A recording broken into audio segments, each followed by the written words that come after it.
Sir क्या करें, कुछ समझ में नहीं आ रहा है। जो कुछ पढ़े थे वो सब ऐसा लग रहा है कि भूल चुके हैं। 2 दिन बाद एग्जाम है और जो चैप्टर मेरा सबसे अच्छे से तैयार था उसके भी क्वेश्चन मुझसे नहीं लग रहे हैं। मॉक टेस्ट में बड़े खराब नंबर आए हैं। टारगेट दिमाग में था 180 190 नंबर का, मॉक टेस्ट में 80 90 नंबर भी नहीं आ रहे हैं। क्या करें इसके लिए? अब 2 ही दिन बचा है। जो स्ट्रेटजी बनाया था रिवीजन की, सिलेबस को कंप्लीट करने की, वो स्ट्रेटजी पूरी तरीके से ध्वस्त दिखाई दे रही है। हम अपना पूरा सिलेबस एक बार रिवाइज भी नहीं कर पाए हैं। कई ऐसे चैप्टर हैं जो कि अभी तक नजरों के सामने से गुजरे तक नहीं है। क्या करें ऐसे के लिए? हम इन 2 दिनों में ऐसा क्या कर दें कि हमारी सारी चीजें व्यवस्थित हो जाएं और एग्जाम हमारा बहुत अच्छा हो जाए। तो आज मैं इस वीडियो में आपसे इन्हीं टॉपिक्स पे बातचीत करने वाला हूं। पहली चीज मैं आप सभी को एक बात बता दूं, दुनिया का ऐसा कोई एग्जाम नहीं और ऐसा कोई स्टूडेंट नहीं होगा जिसका एग्जाम के पहले सब कुछ सिलेबस एक वेल टाइमली रिवाइज हो जाए, पूरा सिलेबस कंप्लीट हो जाए, वो जितना मन में अपने सोचा हो वो सब कुछ कंप्लीट कर लिया हो। चाहे वो पढ़ना हो गया, प्रैक्टिस करना हो गया, पीवाईक्यू करना हो गया, सारी चीजें वो टाइमली कंप्लीट कर ले। ऐसा कभी नहीं हुआ मेरे जीवन में। आज तक मैंने अपने जितने एग्जाम्स दिए हैं आज तक कभी ऐसा नहीं हुआ है। जिस दिन एग्जाम देने जाते हैं उस दिन तक लगता है कि ये 2 चैप्टर की ये चीजें छूट गई हैं, काश इसको थोड़ा सा 1 दिन और मिल गया होता तो मैं उसको रिवाइज कर लेता। तो ये तो कभी नहीं होता है। तो पहली चीज तो अपने मन से इस भ्रम को दूर कर दें। देखिए, आपके एग्जाम में आपने पिछले दिनों में क्या पढ़ा है ये बहुत इंपॉर्टेंट होता है। कितने समय से आप तैयारी कर रहे हो, सिलेक्शन में हर एक दिन काउंट होता है। लेकिन आप अपने एग्जाम में जो आपका 1 घंटे का एग्जाम होगा या 45 मिनट का एग्जाम होगा, उसमें आप अपने आप को कैसे उसमें आपका माइंड, आपकी हेल्थ और आपके कैसे आप उसमें परफॉर्म करते हो, वो सारी चीजें बहुत मैटर करती हैं। वो 45 मिनट आपको जज करता है। वही 45 मिनट, वही 1 घंटे आपके लिए जजमेंट का टाइम होता है। बाकी सारे समय में आप तो सीख रहे होते हो, सब कुछ आपका लर्निंग फेज होता है। अगर आपने मॉक टेस्ट दिए, मान लीजिए कि जिन्होंने ऑफलाइन मॉक दिया होगा, उन्होंने 5 मॉक दिए, 5 बार उन्होंने OMR भरी, या आप ऑनलाइन मॉक दिए, कैसे भी करके अगर आपने अपने पेपर की प्रैक्टिस की है तो उतना बहुत है, उतना मोर देन सफिशिएंट आपके लिए। मार्क्स उसमें क्या है उसको आप मत सोचिए। मार्क्स अच्छे आए बुरे आए जैसे भी, आप सब छोड़ दीजिए। उन सब चीजों से अपने आप को इवैल्यूएट करने की जरूरत नहीं है। इन 2 दिनों में अपने दिमाग को शांत रखना बहुत जरूरी है। तो इन्हीं से रिलेटेड मैं आपसे कुछ पॉइंट्स यहां पर शेयर करूंगा, इन पे ध्यान दीजिएगा। सबसे पहली चीज आपको यही होगा कि आप अपने आप को जज मत करिए।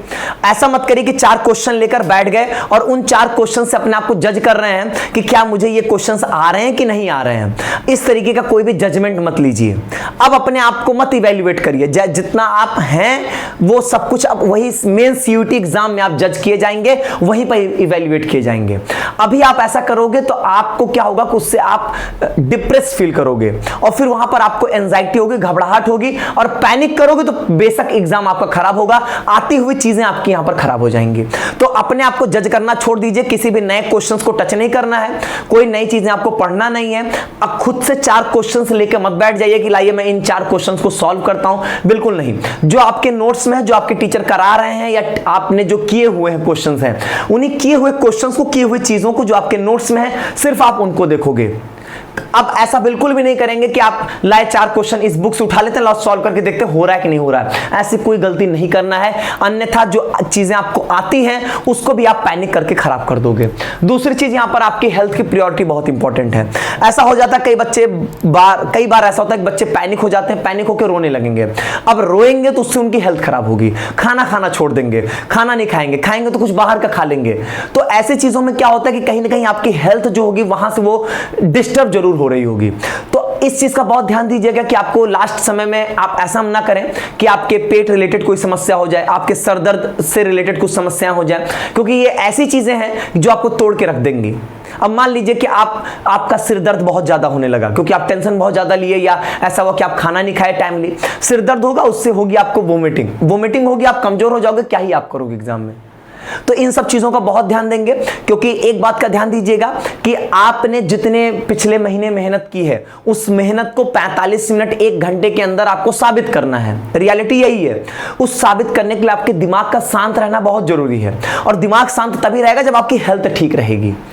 तो इस चीज का यहां पर ध्यान रखिएगा। दूसरी चीज यहां पर है, रिवीजन करिए, किसी नई चीज में हाथ मत डालिएगा। Don't overthink. ओवरथिंक का मतलब ये होता है हमारा एग्जाम में इतना कम मार्क्स आ गया तो क्या करेंगे। अब इस साल मैंने ड्रॉप ले लिया है, अगर इस साल मेरा कहीं एडमिशन नहीं होगा तो घर वाले तो भगा देंगे घर से। घर वाले कह दिए इस बार तुमको कहीं ना कहीं एडमिशन ले ही लेना है। मेरा बीएचयू नहीं होगा, मेरा डीयू नहीं होगा तो मैं कैसे पढ़ूंगा। मैं तो सपना लेके चला हूं, गांव से आया हूं सबको बता कि मैं तैयारी कर रहा हूं ताकि मैं बीएचयू जा सकूं। मैं नहीं जा पाया तो क्या हो जाएगा। देखो आगे चल के क्या होगा क्या नहीं होगा ये किसी को नहीं पता है। आप बीएचयू डीयू से पढ़ के भी ऐसा नहीं होगा कि आप बहुत अच्छी पोजीशन पे पहुंच जाओगे, और ऐसा भी नहीं है कि डीयू बीएचयू आप पा जाओगे या नहीं पाओगे तो उससे आपका जीवन खराब हो जाएगा। ऐसा कुछ नहीं है। ये सब चीजें बिल्कुल मैटर नहीं करती हैं, लेकिन ये सब अभी आपको सोचने की जरूरत ही नहीं है। अभी दिमाग में एक टारगेट होगा, जो हमने पढ़ा है पेपर में हमको जितना आ रहा होगा हम उतना मैक्सिमम उसमें इंप्लीमेंट कर देंगे। बस इसी चीज का ध्यान रखना है। बाकी ये सब दिमाग में मत लाइए कि ये मिलेगा नहीं मिलेगा, मिलेगा नहीं मिलेगा बाद में देखेंगे ना, काउंसलिंग के समय में देखेंगे। वहां पे हम अपने आप पे एनर्जी और अपना टाइम इन्वेस्ट करेंगे। अभी आप सोच के कुछ बदल नहीं दोगे तो सोचना ही क्यों। दूसरी चीज यहां पर आती है, कोई भी अपने दिमाग में टारगेट सेट करके मत चलिएगा कि नहीं लैंग्वेज में तो हिंदी में 190 नंबर से कम आया तो किसी काम के नहीं है हम। दिमाग में कोई टारगेट आपके सेट नहीं होना चाहिए। हम मैक्सिमम करेंगे, जितना हमको आ रहा होगा, जितना पेपर में हम कर सकेंगे उतना करेंगे। कोई मार्क्स अगर आप टारगेट लेके चलते हो तो उससे दिमाग को एक सिग्नल जाता है।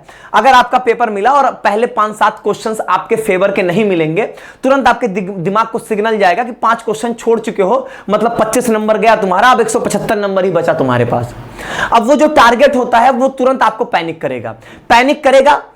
करेगा तो जो आते हुए क्वेश्चंस है वो भी आप सॉल्व नहीं कर पाओगे, क्योंकि आप उन क्वेश्चंस में तो उलझ जाओगे ना। आपको ये लगेगा कि भाई अब मैं इस क्वेश्चन को कैसे मतलब उधर पैनिक करने के बाद जो आती हुई चीजें वो भी आपसे सॉल्व नहीं होंगी और फिर वहां पर चीजें आपकी गड़बड़ हो जाएंगी।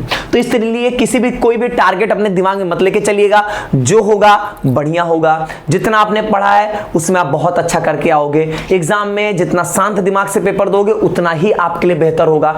प्रेशर जरूर फील होता है, एंजाइटी जरूर होती है, टेंशन जरूर होता है, नहीं उनको होता है जो कुछ नहीं पढ़े होते हैं। तो ये सब चीजें बहुत नेचुरल हैं, हर किसी इंसान के साथ होता है। जिस बच्चे के 200 आउट ऑफ 200, 250 आउट ऑफ 250 आने वाले होंगे वो भी इस समय उतने ही टेंशन में होगा, उतना ही पैनिक होगा। तो कुछ अलग बात नहीं है, बहुत नेचुरल सी चीजें हैं ये आपकी। लेकिन एक चीज का दिमाग में याद रखना है कि अगर आप अपने दिमाग को ये बार बार समझाते रहोगे पैनिक नहीं करना है, जो मैंने पढ़ा है मैं उतने में ही करूंगा, अच्छा करूंगा, तो इससे आपको एक पॉजिटिव माइंडसेट होगा और उस पॉजिटिव माइंडसेट से आप पेपर देने जाएंगे तो बेशक अच्छा करेंगे। ठीक है, कुछ चीजों से बचिए, ऐसे जो निगेटिव लोग हों, चाहे वो घर परिवार के हों, चाहे वो आपके दोस्त हों, उन सब लोगों से बचिए। जो पॉजिटिव हंसी मजाक वाले लोग हों उनके साथ ही इंटरेक्ट करिए। जो बार बार सीयूईटी और कट ऑफ एंड ऑल की बातें करते होंगे उनसे थोड़ा दूर रहिएगा। अभी 2-4 दिन अभी उनसे दूर रहिए, उनसे ज्यादा आपको उनसे अटैचमेंट मत अभी अपना दिखाइए। ठीक है, वो एग्जाम बाद उनसे दिखाइएगा। अभी सिर्फ हंसी मजाक वाले लोगों से, जो ऐसे आपके घर परिवार के हो या आपके दोस्त हो, सिर्फ उनसे ही इंटरेक्ट करिए। कुल मिला के अपना एक पॉजिटिव एनवायरनमेंट मेंटेन करिए। ठीक है, बाकी आप लोगों ने मेहनत की है तो उसका परिणाम आपको जरूर मिलेगा और आपके फेवर में ही मिलेगा, यह मेरी गारंटी है। पेपर टफ आए या इजी आए, अगर आपने मेहनत की है तो रिजल्ट आपके फेवर में होगा। आज नहीं तो कल ये बात आपको समझ में जरूर आ जाएगी।